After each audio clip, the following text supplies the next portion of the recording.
नमस्कार साथियों, कैसे हो आप सभी। आशा और उम्मीद दोस्तों बहुत बढ़िया बेहतरीन जिंदाबाद होंगे। मैं नवनीत आप सभी का स्वागत करता हूं एनजे क्लासेस जयपुर के इस ऑफिशियल यूट्यूब चैनल पर। यूपी गैट 2026 इन प्रश्नों पे लगाओ ऑब्जेक्शन और किस तरीके से लगाना है ऑब्जेक्शन और किन प्रश्नों पे लगाना है, आज के इस कंप्लीट वीडियो में बात करने वाले हैं। लेकिन एक बात ध्यान रखना, ऑब्जेक्शन लगाने का समय आपका रात्रि 12 बजे तक रहने वाला है, तो सभी साथी ऑब्जेक्शन अभी लगा देना।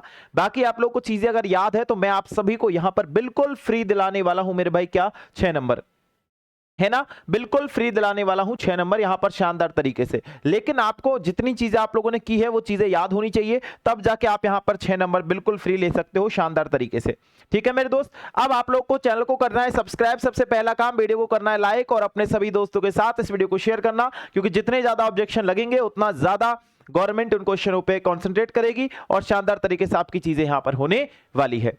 ठीक है मेरे भाई, तो आज के इस सेशन को शुरू करते हैं बहुत बढ़िया तरीके से। देखो, पहली बात, मैंने वो क्वेश्चंस नहीं लिए हैं जिनमें ऑप्शंस में ही जो है आंसर में उल्टा सीधा हो। जैसे कुछ बच्चे बोल रहे थे मेरे से अभी मैसेज करके, सर इसका ए ऑप्शन सही है लेकिन यहाँ पर आंसर की बी बता रही है, सर इसका बी ऑप्शन सही है लेकिन आंसर की ए बता रही है, सर यहाँ पर सी ऑप्शन सही है लेकिन आंसर की डी बता रही है। उनमें फिर भी कंफ्यूजन रहता है कि भाई हो या ना हो, बच्चे श्योरिटी नहीं रखते।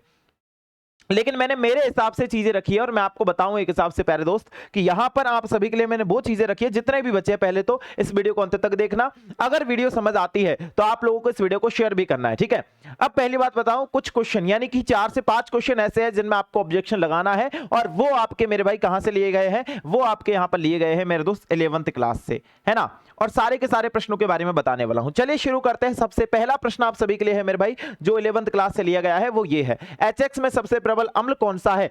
HX में सबसे प्रबल अम्ल कौन सा है, और इसकी अगर मैं बात करूं तो ये जो क्वेश्चन है ये लिया गया है आपका 11th क्लास से, 11वीं क्लास से लिया गया है। कौन से चैप्टर से लिया गया है, हाइड्रोजन वाला एक चैप्टर है। कौन सा चैप्टर है मेरे भाई, हाइड्रोजन वाला चैप्टर है, उस चैप्टर से ये वाला प्रश्न लिया गया है। आप बोलेंगे ये कौन सा चैप्टर है, ये लगभग 9वां चैप्टर है आपका, जो है लगभग 9वां चैप्टर है जिसमें ये आपको ये क्वेश्चन देखने को मिलेगा। टॉपिक भी मैं बता देता हूं, उस चैप्टर का एक टॉपिक है आपका हाइड्रोजन जो हैलाइड्स, वहां पर ये क्वेश्चन आपको मिलेगा, या स्ट्रॉन्ग एसिड हाइड्रोजन हैलाइड्स ये भी मिलेगा, अम्लता का क्रम, ये सारे टॉपिक एक ही पेज में है और वहां पर आपको ये वाला क्वेश्चन देखने को मिलेगा। तो 11वीं क्लास से ये वाला प्रश्न आपका लिया गया है। अगर आपको यहां पर क्वेश्चन क्रम जो नंबर है, क्वेश्चन नंबर आपको पता है और आपको पेपर का पता है भैया कि कौन सा पेपर कोड यहां पर लगा है, ये दोनों चीज अगर आपको पता है तो शानदार तरीके से एनसीईआरटी का जो है आप लोग नवा चैप्टर ओपन करके, हाइड्रोजन वाला एक चैप्टर है उसको आप ओपन करके यहां पर क्या कर सकते हो भैया, इस वाले क्वेश्चन के लिए आप लोग यहां पर जो है ऑब्जेक्शन लगा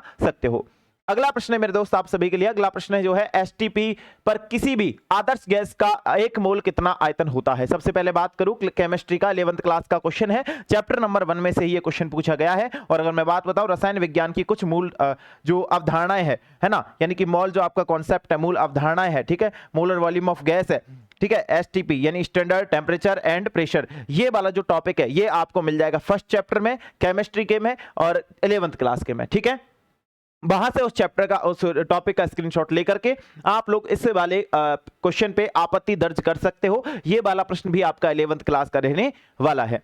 चलिए दोस्तों बात करता हूं नेक्स्ट प्रश्न की मैं बात करूं तो किसी भी ऑक्सीकारक का तुल्यांक भार निर्भर करता है किस पर, तो इसमें भी यहां पर आप लोग को ऑब्जेक्शन लगाना है क्योंकि ये भी 11th क्लास का चैप्टर है, मतलब क्वेश्चन है। और यहां पर 8th चैप्टर आपका आ जाएगा रेडॉक्स रिएक्शन, ऑक्सीकारक या अपचयन अभिक्रिया। ठीक है, टॉपिक आपका रहेगा प्यारे बच्चों यहां पर तुल्यांकी भार, या फिर आप लोग यहां पर जो ऑक्सीकरण एजेंट है, या आपका यहां पर जो एन फैक्टर है, एन फैक्टर वाला एक टॉपिक है चैप्टर नंबर 8 में। ठीक है, 11th क्लास का चैप्टर नंबर 8 रेडॉक्स रिएक्शन, ठीक है, उसमें ये टॉपिक है। इन टॉपिक्स में से ये क्वेश्चन आपको देखने को मिल जाएगा। वहां से आप जो स्क्रीनशॉट लेकर के या फोटो क्लिक करके किसी भी तरीके से आप लोग क्या कर सकते हो, इस क्वेश्चन के लिए ऑब्जेक्शन लगा सकते हो। तो कितने क्वेश्चन हो गए सर, ये 3 प्रश्न हो गए मेरे भाई। तो 3 क्वेश्चन यानी 3 नंबर मैं आपको बिल्कुल मुफ्त दे रहा हूं। मैंने लिखा है ना आपको 6 नंबर बिल्कुल मुफ्त मिलेंगे। ठीक है, तो बिल्कुल मिलेंगे अगर आप सभी ऑब्जेक्शन लगाते हो तो।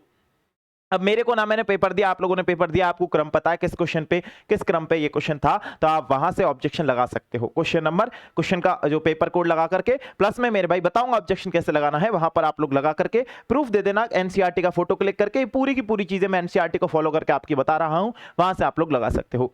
अगला प्रश्न क्या बोल रहा है, अगला प्रश्न मेरे भाई जो आपका हैलोजन में इलेक्ट्रॉन ग्रहण करने की एंथैल्पी ऋणात्मक मान का सही क्रम क्या हो जाएगा। तो यहां पर मेरे भाई इस वाले क्वेश्चन में भी मैं बताऊं तो ये चैप्टर नंबर 3 से लिया गया है, 11th क्लास केमिस्ट्री का जो है आपका क्वेश्चन रहने वाला है। तत्वों का वर्गीकरण, गुणों में जो है आवर्तिता। बाकी टॉपिक आपका ये रहने वाला है, आप लोग देख सकते हो। आपका यहाँ पर हेलोजेंस जो ग्रुप 7 है वो वाला टॉपिक जो रहने वाला है उसमें आपको ये देखने को मिल जाएगी। बाकी सारी चीजें तो मैं आपको बता ही रहा हूं। इसके अलावा मैं बता दूं मेरे भाई, हमारे 46 से 45 क्वेश्चंस एट ए जिट बैठे हैं भैया, है ना। मैंने आपको ये बोला था। अब बाकी जो क्वेश्चंस 11th क्लास में से आए हैं ये कहीं ना कहीं हमारे यहां से नहीं बैठे। मैं इस चीज को एक्सेप्ट करता हूं क्योंकि मैंने 11th चीजें नहीं पढ़ाई थी। जो आपके सिलेबस में दी गई है वही चीजें मैंने लाया हूं। अगर यहां पर एवीबीएमयू ने 11th को हल्का सा भी टच किया है ना, तो वो क्वेश्चन भी मैंने यहां पर इंक्लूड किया है। तो कितने क्वेश्चन हो गए सर जी? इस पे भी आप लोग ऑब्जेक्शन लगा सकते हो शानदार तरीके से। बाकी इन सभी की मैं पोस्ट बनाकर भी आपको यूट्यूब पर शेयर कर दूंगा कम्युनिटी पोस्ट में, तो वहां से भी आप क्या कर सकते हो, इन क्वेश्चंस को देख सकते हो अच्छे से और आप ऑब्जेक्शन लगा सकते हो। याद रखना, रात 12 बजे तक का समय है ऑब्जेक्शन लगाने वाले तमाम स्टूडेंट्स के लिए। रात 12 बजे तक का, 12 बजे तक आप ऑब्जेक्शन लगा लो 11:59। ठीक है, एक और प्रश्न है, इसकी मैं बात करूं तो कोशिका चक्र किस चरण में जो है डीएनए प्रतिकृति का निर्माण करता है? देखो मैं बताऊं, यहां पर हल्का सा आपका, यहां पर मैं बताऊं हल्का सा क्या हुआ है, हल्का सा जिक्र हुआ है कोशिका विभाजन से, या कोशिका का स्ट्रक्चर कैसा है, कोशिका कैसी दिखती है, खोज किसने की थी, कोशिका के बारे में बेसिक जानकारी आपको देखने को मिलेगी। लेकिन कोशिका विभाजन वाला चैप्टर कहीं ना कहीं यहां पर 10th क्लास में नहीं है। मैं आपको एक सिंपल सी बात यहां पर बता रहा हूं दोस्तों। और अगर अभी तक आप लोगों ने सेशन को शेयर नहीं किया हो ना मेरे दोस्तों, अभी तक आप लोग इस सेशन को शेयर कर दीजिएगा। ठीक है, पहली बात। मैं उन प्रश्नों को भी बताऊंगा जिनमें यहां पर चीजें कहीं ना कहीं गड़बड़ कर रही है, लेकिन पहले हम लोग यहां पर बात करेंगे इन प्रश्नों के बारे में जो आपकी चीजें यहां पर दिखा रहा है। देखो मैं आपको बताऊं, यहां पर कोशिका विभाजन का नॉर्मल जो चीजें है, ठीक है, वो आपके यहां पर 10th क्लास में है। जैसे कि कोशिका की संरचना क्या है, गुणसूत्र क्या है, डीएनए का बेसिक परिचय क्या है, आरएनए क्या है। लेकिन यहां पर सेल साइकिल आपका 11th क्लास में है। ठीक है, आपका इंटरफेज जो अवस्था है, एस फेज यानी आपका यहां पर सिंथेसिस जो फेज है, डीएनए रेप्लिकेशन है, ये सारे के सारे 11th क्लास में है। और 11th क्लास की बायोलॉजी के चैप्टर नंबर 10 सेल जो साइकिल एंड सेल डिवीजन वाले को जो चैप्टर है उसमें है। तो ये वाला प्रश्न भी मेरे भाई कहां का है, 11th क्लास का रहने वाला है। तो इन प्रश्नों पर भी आप लोग ऑब्जेक्शन लगा सकते हो अगर आपको क्वेश्चन का यहां पर पेपर कोड पता है, प्लस में मेरे भाई आपको यहां पर पता है कि यहां पर जो पेपर में जो नंबर आया था, किस नंबर पे क्वेश्चन पूछा गया था, वो भी आप लोग यहां पर लगा सकते हो। इसके अलावा मेरे दोस्त यहां पर कुछ बच्चों ने मेरे को कुछ क्वेश्चन शेयर किए हैं, शायद वो कंफर्म हो तो आप लोग देख लेना और आप लोग उन पे भी ऑब्जेक्शन लगा देना, क्योंकि ऑब्जेक्शन का कोई भी पैसा नहीं लग रहा, लेकिन कहीं ना कहीं वहां पे आपके नंबरों की बढ़ोतरी हो सकती है। अब ये प्रश्न भले ही आपने सही किए हो, लेकिन ये अगर चाहते हो आपके सभी बच्चों को इनका नंबर मिले तो आप सभी बच्चे ऑब्जेक्शन लगा देना मेरे भाई, ठीक है। हाँ, अब यहां पर मैं बता देता हूं, कुछ बच्चों ने मेरे को पर्सनली क्वेश्चन शेयर किए हैं और उन प्रश्नों के बारे में अगर मैं आपसे बात करूं तो एक तो ये है मेरे भाई कि जो महात्मा गांधी जो स्वच्छता भारत वाला जो प्रश्न था, उसमें बच्चे बोल रहे हैं कि सर इसमें 2 अक्टूबर 2014 नहीं माना गया है जबकि 2013 माना गया है, तो आप उसको भी देख लेना, उसको 2014 ही रहेगा। आपके क्वेश्चन के अकॉर्डिंग आप चीजें करोगे तो आपको और अच्छे समझ में आ जाएगा कि किस क्वेश्चन के बारे में चीजें हो रही है, आप लोग ये कंफर्म कर लेना। प्लस में एक बच्चे बोल रहे थे कि सर वियोजन और विखंडन वाला जो अभिक्रिया है उसमें संयोजन अभिक्रिया पे आंसर की ने राइट माना है, जबकि हम वहां पर करके आए हैं अपना वियोजन अभिक्रिया। तो पहली बात तो मैं ये कर दूं, एवीवीएमयू की पूरी आंसर की ही गलत है। बहुत सारे बच्चों को यहां पर ये चीजें देखने को मिल रही है कि सर चीजें कहीं ना कहीं हम लोगों की गलत हुई है। मतलब यार इतने क्वेश्चन बताओ, तो मैं ऐसे नहीं बोल रहा गलत है, ऐसे नहीं बोल रहा, लेकिन इतने सारे क्वेश्चन अदर जो है आउट ऑफ सिलेबस दे रहे हैं, इनको शर्म आनी चाहिए थोड़ी सी यार। है थोड़ा सा तो ये सोचना चाहिए मेरे भाई कि बच्चों को 10th सिलेबस लिखा है तो 10th के अकॉर्डिंग ही टीचर्स बच्चे सब पढ़ा रहे होंगे या पढ़ रहे होंगे, तो 10th की चीजें देनी चाहिए। ये 11th की चीजें क्यों दे रहे हैं मेरे भाई? हैं, आपने 2025 में पेपर अच्छा दिया, मेरे कोई प्रॉब्लम नहीं थी उस चीज से। एक भी क्वेश्चन पे मैंने ना ऑब्जेक्शन पे वीडियो बनाई थी ना ऑब्जेक्शन लगाया था, एक भी प्रश्न पे, जबकि बच्चों के उस टाइम भी गलत थे। लेकिन चीजें तो उस टाइम केवल 10th की थी ना भाई। अभी कोई भी बच्चा है 10th का ही टारगेट लेके चल रहा है, तो आप लोग कम से कम 10th क्लास का ही दो बच्चों को। ऐसा नहीं है आप लोग यार जब आपको पेपर हार्ड बनाना है तो आप 11th क्लास का कंटेंट उसमें डाल रहे हो, तो चीजें कहीं ना कहीं गलत होती है। या फिर आप सीधा लिख दो ना 12th लेवल का कंटेंट देंगे या 11th लेवल का कंटेंट देंगे, गारंटी एक भी बच्चा निकल जाए। तो मैं खुद पढ़ाने वाला हूं, मैं खुद बोल रहा हूं इस चीज को। मैं यहां पर जब 2025 में पहली बार एग्जाम लगने जा रहा था तब मैंने 11th का कंटेंट लिया था पढ़ाने के लिए बच्चों को। ये 4-5 क्वेश्चन बाहर निकाले हैं, मैं ये भी निकलने नहीं देता, इस बात की गारंटी है। यहां पर बच्चे पूरे के पूरे जितने मैंने कराए हैं 46-45 क्लास जितने भी क्वेश्चन है 46-45 क्वेश्चन का स्क्रीनशॉट मैंने दिया है बच्चों को। ये 4 क्वेश्चनों को छोड़ करके पूरा का पूरा मैंने पढ़ा रखा है, पूरा का पूरा बच्चों ने मेरे को स्क्रीनशॉट शेयर किया है। इंग्लिश में 20 में से 20, साइंस में 50 में से लगभग 46 क्वेश्चन राइट, और स्क्रीनशॉट बच्चों ने भेजा है मेरे पास मेरे भाई। ये चीजें कहीं ना कहीं हमको बहुत बुरी लगती है यार। अगर आप पे नहीं हो रहा है तो कम से कम छोड़ दो यार, क्या ही मतलब पड़ रहा है, क्यों इतना लेवल बना के दे रहे हो? फिर तुम बोल दो लेवल बना के दे रहे हो और बच्चों को दे रहे हो वहां पे 10th का सिलेबस, तो क्या ही चीजें होगी उन चीजों से हैं? एक क्वेश्चन तुमने ऐसे रिमूव कर दिया तो उसका क्या तथ्य था? उसके पीछे जब क्वेश्चन बनाया, पेपर बनाया, तब तो पता होना चाहिए ना कि यार ये क्वेश्चन हम लोग डाल रहे हैं, ये क्वेश्चन है काम का या नहीं है। वैसे रिमूव कर दिया कि बच्चों को अवार्ड दे रहे हैं, गिफ्ट दे रहे हैं, ये लो, क्या चीजें हो रही है यार बताओ, लेवल की चीजें कर रहे हो, है ना? तो प्यारे बच्चों ये आप लोग ऑब्जेक्शन लगा देना, आप लोगों के लिए मैं बता रहा हूं। बाकी मेरे को तो देखो सही बात यह है कि ना जो पेपर कोड है उसका पता है कि आपका कौन से पेपर कोड में कौन सा क्वेश्चन आया। बाकी मेरे को चीजें आपके क्वेश्चंस देख करके लग रहा है कि आप लोग इन क्वेश्चंस पे ऑब्जेक्शन लगा सकते हो। ये सारे प्रश्न आपके 11th क्लास के रहने वाले हैं, ठीक है? हाँ, लेकिन इतना मैं बता दूं, ये जो क्वेश्चन आप लोग देख रहे हो ना, ये वाला जो प्रश्न देख रहे हो, इस वाले प्रश्न में मैं आप बोलोगे सर ये तो 10th क्लास का क्वेश्चन है, लेकिन मैं आपको बता दूं अगर आपने अच्छे से यहाँ पर 10th क्लास पढ़ी है तो मेरे भाई ये 10th क्लास का नहीं 11th क्लास का क्वेश्चन है। मतलब अगर हमें कोशिका विभाजन की मैं बात करूं तो, ठीक है मेरे भाई? हाँ बिल्कुल। देखो यहां पर एक माइटोसिस नामक एक यहां पर इंटरफेज है, माइटोसिस का थोड़ा सा जिक्र किया गया है। किसका जिक्र किया गया है मेरे भाई? अगर मैं आपको बात बताऊं, माइटोसिस, इसका हल्का सा जिक्र है 10th क्लास में, अगर आपने एनसीईआरटी न्यू एनसीईआरटी पढ़ी है तो।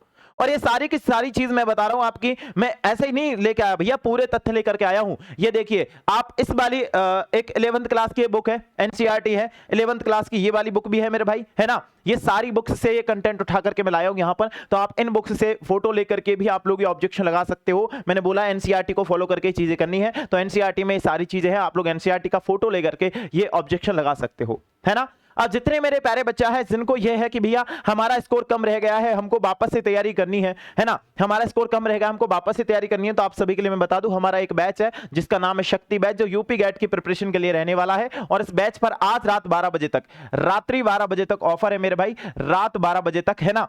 क्या ऑफर है भैया कि यहां पर इसकी फीस यहां पर 999 नहीं लग रही है। अगर आज ज्वाइन करते हो तो 799 रुपए में आप इस बैच को ज्वाइन कर सकते हो। बस आप लोगों को एक कूपन कोड अप्लाई करना पड़ेगा जिसका नाम है गो 2027, ठीक है? ये कूपन कोड अप्लाई करो और ये कोर्स की प्राइस हो जाएगी आपकी कितनी? 799। और मैंने हमेशा हर स्टूडेंट को यहां पर बोला है, मेरी बोलने की आवश्यकता भी नहीं है मेरे भाई, स्टूडेंट खुद जानते हैं कि एनजे क्लासेस पे कैसी पढ़ाई होती है। सर्वाधिक स्टूडेंटों का चयन यहां पर एनजे क्लासेस से होता है, और यहां पर इस बार भी एनजे क्लासेस ने बवाल मचाया है मेरे भाई। जो परिणाम दिया है ना बच्चों को, वो शानदार तरीके का दिया है। अब यहां पर आप बोलोगे भैया ये चीजें आप लोग बता रहे हो कि इतना हम लोग, देखो ये कूपन कोड अप्लाई कर लेना पहली बात तो, ठीक है? अगर इसके बाद भी किसी बच्चे को कोई भी दिक्कत रहती है तो आप कांटेक्ट कर सकते हो 6377449372 पर आप मेरे को व्हाट्सएप कर सकते हो प्यारे बच्चों, बहुत शानदार तरीके से यहां पर भी आपकी चीजें मैं बता दूंगा, ठीक है? इस पर व्हाट्सएप कर सकते हो, बैच के रिगार्डिंग, कोर्स के रिगार्डिंग। आज रात 12 बजे से पहले आप लोग ज्वाइन कर लेना, है ना मेरे भाई? बिल्कुल बिल्कुल। और बाकी चीजें मैं आप लोगों को यहां पर बताऊं थोड़ी सी, तो आप लोग इतना सा याद रखोगे, आप इतना सा याद रखोगे मेरे दोस्त कि आप लोगों के लिए मैंने गूगल फॉर्म लिंक भी लगाया है। क्या लगाया है मेरे भाई? गूगल फॉर्म लिंक लगाया है। वहां से आप क्या कर सकते हो, अपना गूगल फॉर्म भरो, जिससे मैं खुद आपकी यहां पर सहायता करने वाला हूं आपके यहां पर काउंसलिंग कराने में, ठीक है दोस्तों? हाँ, और बिल्कुल फ्री, बिल्कुल फ्री आपको गाइड करूंगा काउंसलिंग के लिए। एक बेस्ट गवर्नमेंट कॉलेज आप सभी को दिलवाना है, ये वादा है मेरा, कॉलेज तक पहुंचाने की गारंटी मेरी है, और ये मैं गारंटी जो दे रहा हूं ये बखूबी तरीके से मैं निभाऊंगा। आप लोगों को एग्जाम पास कराने की गारंटी दी थी, वो मैंने आप लोगों की कराई, और बहुत अच्छे ढंग से कराई है मेरे भाई, ठीक है? यहाँ पे बच्चों के 90+ नंबर आ रहे, बहुत सारे बच्चों के एनजे क्लासेस के ऐसे स्टूडेंट है जिनके 90 अवे नंबर आ रहे हैं, और वो आप जैसे रिजल्ट आएगा तो आप लोगों को भी पता लगेगा कि किन बच्चों का यहाँ पर 90+ गया है। आप लोगों को पता है मैंने कुछ स्पेशल गिफ्ट सरप्राइज देने की बोली थी, 90+ नंबर आते हैं, 85+ नंबर आते हैं उन सभी साथियों को, और वो मैं जरूर दूंगा। एक बार रिजल्ट आ जाने दीजिए आप सभी, ठीक है? बाकी आप लोग काउंसलिंग के लिए वो गूगल फॉर्म की लिंक आपको डिस्क्रिप्शन बॉक्स में मिल जाएगी, आप वहां से उसको अप्लाई कर लेना, या फिर फॉर्म को फिल कर देना, उसमें जो जो चीजें मांगी गई है वो बता देना। बाकी मेरे भाई कमेंट बॉक्स में भी वो लिंक पिन हुई मिल जाएगी, तो वहां से भी आप लोग कर सकते हो। बाकी इसके नीचे कमेंट बॉक्स चेक कर लेना, बच्चे बता देंगे कि कितने बच्चों का